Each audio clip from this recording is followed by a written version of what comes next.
Oh, yeah.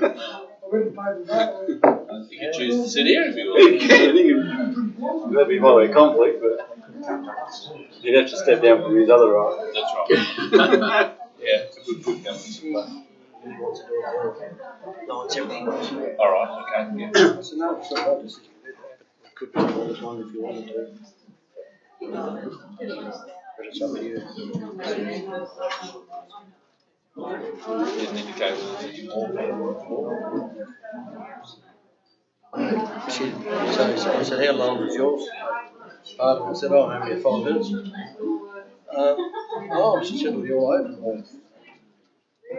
7 o'clock now. I hope so. Yeah, so you told me there's not much else you can do. That's me, Steve. Next year's all. Tomorrow night or not?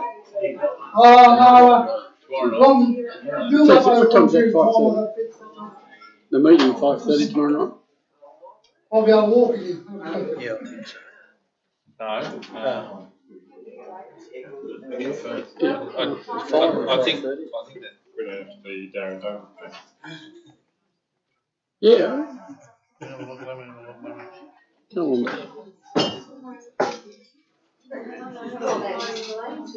5:30. Yep. 5:30 to 6:30. Yep. Yeah. Big way. Just getting, we'll take it off you out the front. Of course, they've got a few others coming as well.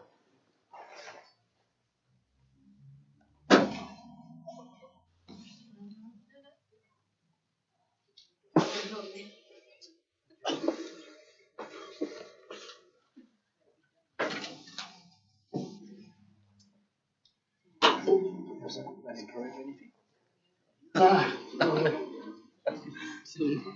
Wonder if Steph's watching.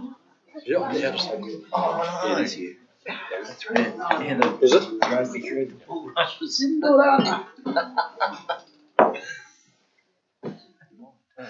Yeah, I know one.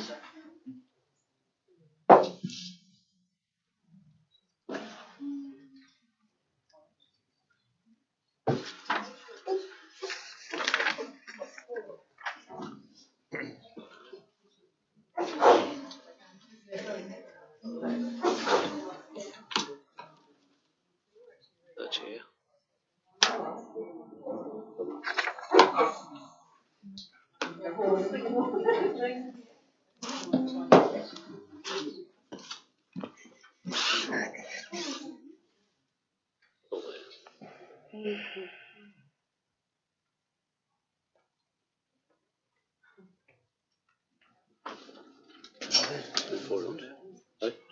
I found a motion on this. I was thinking, what's the one on this, and I'll pick it up.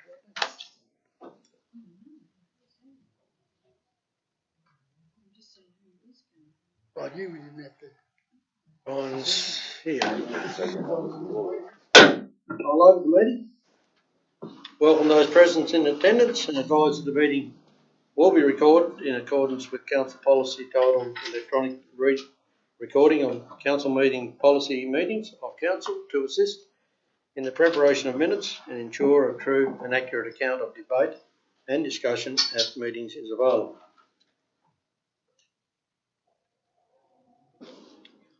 Attendance, all councillors are here other than Councillor Redland and Councillor Ives Harris, who have got a leave of absence.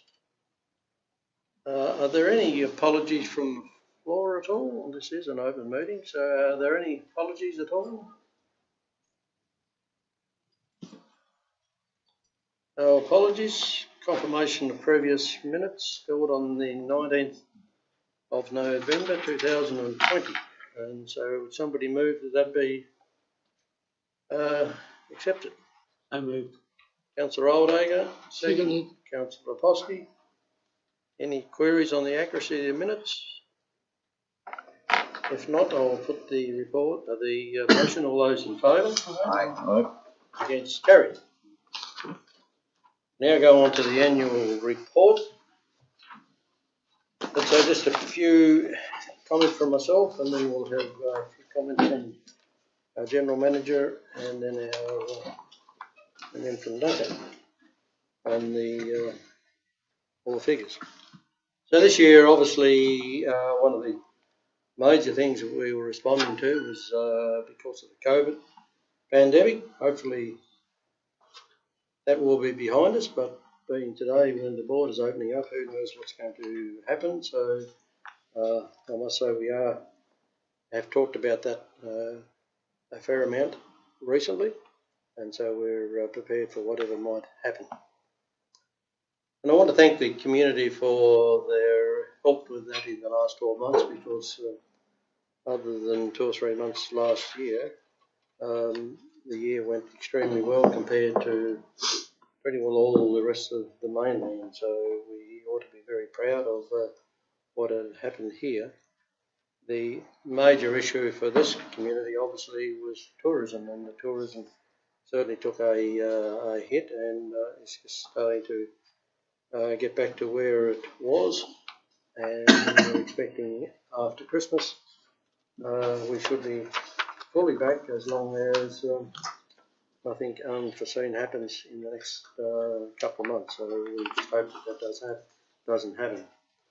Obviously, the other thing the council has been working hard on is to reshaping the budget because of the rates not being lifted at all last year.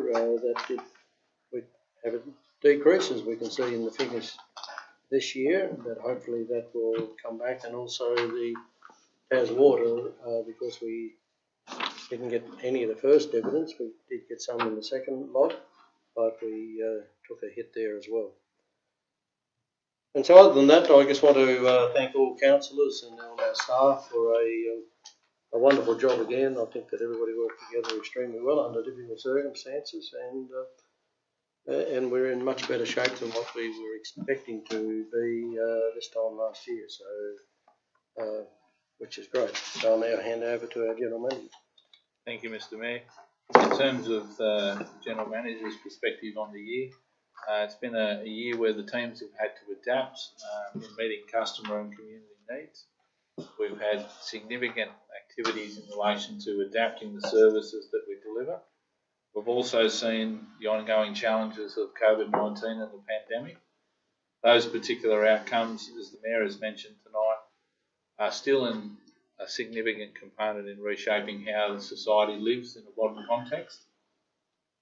We've spent a fair bit of time in the last 12 months looking at our business continuity plans and shaping those so that they can adapt and make sure that services can continue and the community can remain safe. There's been a number of processes that we've reinvented in terms of the work programs that we've had throughout the year, and those include everything from electronic platforms to the physical work that gets done in the Works and Services Directorate itself. The last 12 months has been quite challenging, but I'm pleased to say that the teams and the number of significant individuals have risen to those challenges and made the year a success. And the document itself clearly shows that we've been very successful in reducing the deficit and making sure that we're in a financially stable position setting up for the next financial year. Thank you. Our figures. Thank you, Mr. Mayor.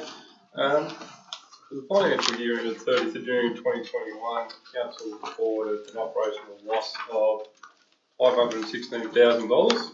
This is compared with a budgeted loss of $1.18 million and an actual loss of $1.42 million in the 2020 financial year. Council's overall operational expenditure recorded was $600,000, less than the operational expenditure for the 2020 financial year. Council was able to record a decrease in materials and contracts and hold all other expense categories close to those recorded for the previous year. Council was also able to hold expenditure to budgeted amounts and increase revenue through user charges and received unbudgeted investment revenue from its ownership in Tasmania Water. Council closed the financial year with net assets of $236 million, holding $239 million in total assets, less $3 million in liabilities. At the year-end, council held $14 million in cash and investments, and council's share in Taswater increased to $24 million. Council's general purpose financial reports were audited by the Tasmanian Audit Office, and an audit opinion was released on the 30th of November. Thank you. Is there any questions on the annual report? If not, is somebody prepared to move the annual report? So move, Mr. Mayor. Thanks, Councillor Blizzard. Councillor Woodward. Any discussion at all? Anybody in the audience is able to be part of the meeting tonight. It's not only just councillors voting and can speak on this tonight. And nothing at all? If not, I'll put the motion. All those in favour? Aye. Against? Carried. We now have submissions that have been received. We've got 11 submissions by 2 people. So we'll go on to 4.1 from Audrey Critchlow. Would like to move that motion? We need to read it out. No, we've all got a copy of it, so no, you don't need to read it. Is somebody prepared to move, second that? No? Can I have a name, please? No. Colleen Murphy. Oh, Colleen Murphy, thank you. Would you like to come up to the podium, please, so that, because we have got a speaker there and this meeting is live streamed. So you don't need me to read the motion? No. Okay. So just in light of the big proposed projects for Circular Head, we don't know if they're going to go ahead or not, but obviously there's going to be issues to do with the scenic amenity that this community's enjoyed for generations, and we'd like to protect that for our children and our grandchildren. So my understanding is that there can be changes to the Circular Head Council local provisions schedule to provide stronger scenic protection measures in relation to developments, and also the Northwest Regional Planning strategies to be developed in 2022, and so that's another great opportunity for council to consider strengthening scenic protection across the municipality. So we'd like to have that included for discussion in the council meeting. Because that's quite a big discussion, it may be prudent for council planners to properly brief councillors before the discussion commences, but we would like that to happen as soon as possible. Thank you. Is any other speakers for or against this motion? For it. No. I'm not asking for a vote yet. I'm just asking, does anybody want to speak for or against the motion? No speakers? I'll put the motion then. Everybody in favour of the motion? Aye. Anybody against the motion? That is carried unanimously. We'll go on to your 4.2 now. Thank you. So the next thing that's been of real concern is the amount of wildlife roadkill in the district. I mean, we, let's face it, are extremely fortunate that we have the abundance of wildlife that we have here, but unfortunately it's coming to strife, and in the interest of protecting the wildlife, and also because of tourism and whatnot, people coming from elsewhere are offended by the wildlife loss and whatnot. So I'm asking that council includes on the agenda of the next council meeting a discussion about what sorts of actions can be brought forward to reduce the occurrence of the wildlife roadkill in the municipality, and that council works with interested groups who have knowledge in that area to develop a strategic plan to work towards that. There are already numerous actions being done across the state that can be explored to see which ones would be the best options for here, and yes, it would be a meaningful outcome for everybody. Thank you. Did neglect to get a seconder. Is somebody prepared to second that? Thank you. And that's Kim Anderson. Is anybody wants to speak for or against the motion? Just as a suggestion for council to deliberate in that regard, I noticed that there was an increase in roadkill, particularly on roads that weren't slashed back, which council normally does. But they got this high, the animals hiding there, they're out the road.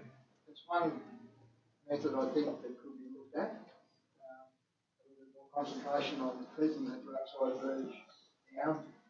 Hopefully not with poison, but you know it's a cost and expense and work. But tourist net is everything, and you know we're going to run out of animals one day. I think that's always concerned me, and it's none of my business. But on the road into Stanley, I count 15 or 20 dead wallabies there every night. There, you know, a bit of wallaby fence up the right hand side as you drive in to keep them off the road. The expense for that could be measured, probably a couple of kilometres wallaby fence, and how that costs. Just a suggestion, that's all. Council to look up. The Stanley Road is not a council road, that's a state government road, but we could talk to the state government about it, and so there's no reason why we're not. And what Audrey said was right. I mean, what any of these motions is carried will go to the next council meeting, and our general manager will be putting up a report to, and so we'll, as council, we'll discuss it then. Any other speakers?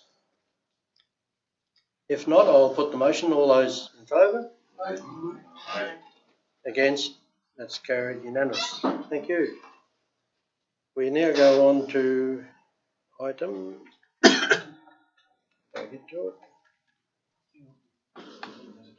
4.2 from Kim Anderson. So you want to move the first one then, there, Kim? First motion, thanks. Somebody prepared to second that? Melissa Wells, thank you. I love Circular Head and I live at Montague all my life. I'm all for prosperity and progress, but me and many other ratepayers want it to be done in a way that considers everything that we choose to live here for, and so that it's also there for our children and grandchildren, for our future generations. Council purpose is very clearly stated on page 63 of the annual report. And I know that Council has the authority to consult the local community about the future economic strategic direction of the municipality in a meaningful and exclusive way. But to call a spade, it hasn't, especially about wind farms. At the moment, developers are proposing massive changes to everything we love in Circular Head. And Council hasn't asked for our input, even though it has the authority to do that. So in a nutshell, even though this motion has a lot of words in it, community is basically calling on Council to consult the local community in a meaningful, exclusive and transparent way. And in the meantime, to stop verbal, financial, in-kind or administrative support to any new or proposed wind farms until the proper community consultation has been done. Thank you. Any further speakers? If not, I'll put the motion. All those in favour? Against? Carried. Thank you. We'll go on to your second motion that you're prepared to move, Kim. And you're happy to move that? Yes. Thank you. And I need a seconder. Thanks, Malcolm. I couldn't think of your first name. Malcolm Stokes. Thank you. Community calls on the Circular Head Council to ensure that any proposed developments have the least impact on communities and no adverse impacts on sensitive environments and threatened species. And there's a list of the different ways within the Council's authority to be able to do that.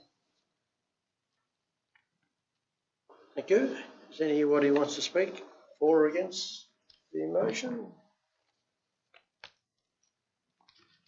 If not, all those in favour? Against? Carried. That is carried. So we'll go on to your third one. You're happy to move that one as well? Yes, and can I get the seconder? Sam Humphries. Thank you. The role of developers is to get their development approved. In past council meetings, councils have said it will take UPC renewals information on face value in any assessment process of their development application for Robbins Island. Community rejects this approach as a failure to prioritise the quality of life of residents. Community also sees this as a failure of due diligence, accountability and good governance. So community calls on the Circular Head Council to assess independent expertise to critically assess any claims made by the developer of things like noise, environmental impact, employment and cost benefit before Circular Head Council decides on the development application. And yes, we know that the EPA will be doing their assessment, but that's different to assessing an independent expertise. Thank you. Again, any speakers for or against? If not, I'll put the motion. All those in favour? Against? Carried. Number 4. We're happy to move that. Yes. I have a seconder for that. Melissa, oh, sorry. Audrey? Audrey Critchlow. Thanks, Kim. Around 80% of the Tasmanian devil population has died from facial tumour disease. Robbins Island is believed to have the only disease-free of Tasmanian devils in Tasmania. The importance of that disease-free population can't be exaggerated. So community calls on the Circular Head Council to immediately notify the Federal Environment Minister so that the proposed Robbins Island project can be appropriately assessed under the EPBC Act 1999. Thank you. Again, any speakers for or against? None. I'll put the recommendation. All those in favour? Aye. Against? Carried. Now go on to 5, and you want to move that? Suppose. Thank you. And somebody's prepared to second that? Bevan Anderson? Thank you.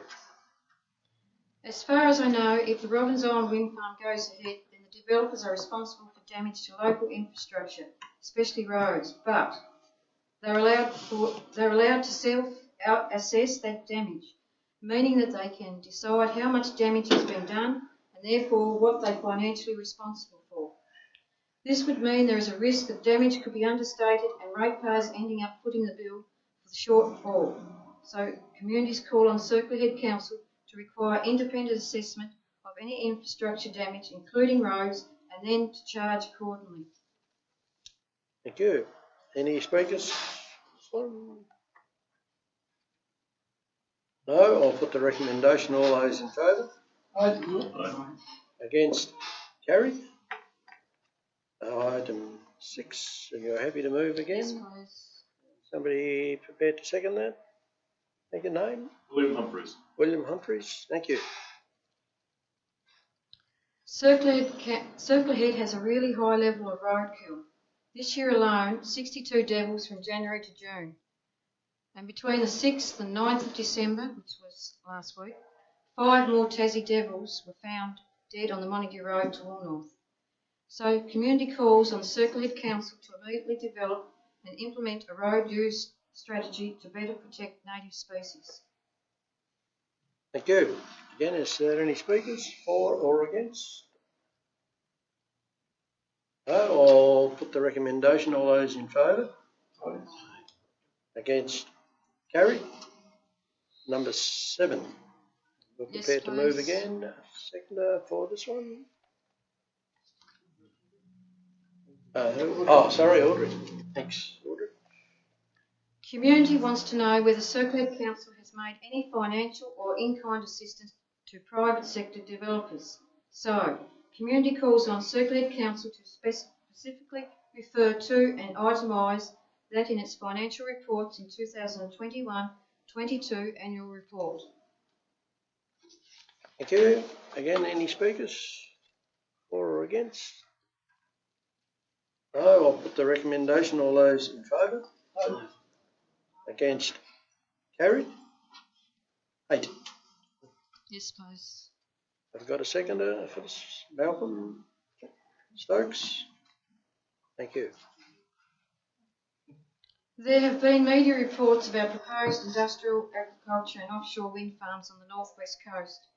Communities calling on the Circular Head Council to make public any plans or proposals that have been discussed with Council or brought to the Council's attention so that those possible new industries can be included in the community consultation about the strategic economic direction of the Circular Head municipality. Thank you. Any further speakers for or against? No. I'll put the recommendation. All those in favour? Aye. Against? Carried. Item 9. Happy to move this one again? Yes, please. Seconder, Sam Humphries. Yep. Around 20 years ago, the Robbins Passage Boonja Bay wetlands was nominated for Ramsar listing. Ramsar is an international agreement that Australia signed in 1971 to protect wetlands of international conservation significance, typically birds and or other wildlife. There are 9 criteria. It takes only 3 out of the 9 for area to be eligible for nomination. 20 years ago, Robbins Passage, Boonja Bay, satisfied 6 out of the 9 criteria. Now it satisfies even more. They're saying 9 out of the 9 now. The first time the area was nominated, people were frightened that if it became listed, it would stop them from doing the things they wanted to do, so it was knocked on the head. But those fears were unfounded. And what people don't realise is that there are millions of dollars in funding available for Ramsar areas which Circular Head has missed out on and will continue to miss out on. Over the past 20 years, we've already missed these funding opportunities to help improve water quality, fisheries and bird life. For example, this funding could have helped local oyster farmers to fund programs that may have trouble funding themselves. There are lots of examples from Australia and overseas of how global recognition by Ramsar has helped local communities. Banrock Station is one of them. Another example is Hunter Wetlands Centre in Newcastle. The global recognition could also help local businesses promote their products, for example, oysters, accommodation and tourism businesses. If there was a small wetlands centre in Smithton and some walks around Ramsar site, it would also give people another reason to come to Smithton. People are looking for new experiences, and a case could be made to the federal government to fund this. Given it's now the 50th anniversary of Ramsar and 20 years since the last listing nomination, now is a good time to seek this listing and leverage federal funding. I've got loads of facts and figures about the economic and funding benefits of Ramsar listing for whoever wants to see them. Thank you.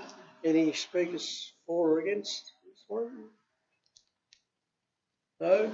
If not, I'll put the recommendation. All those in favour? Aye. Against? Carried. Thanks, Kim. Done a great job.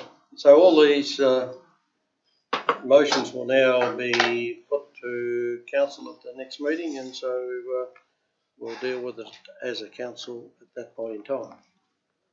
That's the end. That was all the that's come forward for the meeting tonight. So that's it for our annual meeting. And thank you very much for coming along.